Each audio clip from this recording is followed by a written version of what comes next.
নোয়াখালীর হাতিয়া ও ভোলায় কোস্টগার্ডের পৃথক দুটি অভিযানে অবৈধ সিমেন্ট, ইয়াবা, নগদ অর্থ ও মোটরসাইকেল সহ 12 জন মাদক পাচারকারীকে আটক করা হয়েছে। বৃহস্পতিবার 13 নভেম্বর সন্ধ্যায় coast guard media lieutenant commander Siyamul Haque এই তথ্য জানান। এর আগে বুধবার 12 নভেম্বর রাত 11:30 থেকে বৃহস্পতিবার 13 নভেম্বর সকাল 8টা পর্যন্ত বিসিজি স্টেশন হাতিয়ার মেঘনায় এ অভিযান পরিচালনা করা হয়।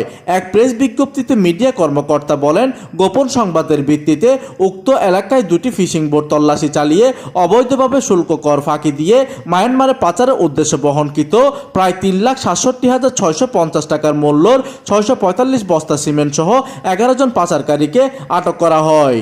গত মধ্যরাত 1টায় কোস্টগার্ড ও বেইসবোলার সদর থানাধীন গুইঙ্গারহাট বাজার সংলগ্ন এলাকায় একটি বিশেষ অভিযান পরিচালনা করা হয়।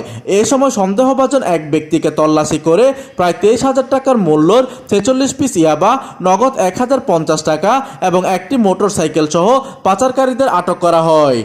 এইদিকে জব্দকৃত আলামত এবং আটককৃত ব্যক্তিদের পরবর্তী আইনানুগ ব্যবস্থা গ্রহণের কার্যক্রম প্রক্রিয়াধীন রয়েছে বলে প্রেস বিজ্ঞপ্তিতে উল্লেখ করা হয়। প্রতিনিধি সায়েদ আহমেদের তথ্য ও পাঠানো চিত্রে ডেস্ক নিউজ, দিগন্তের বার্তা 24, হাতিয়া।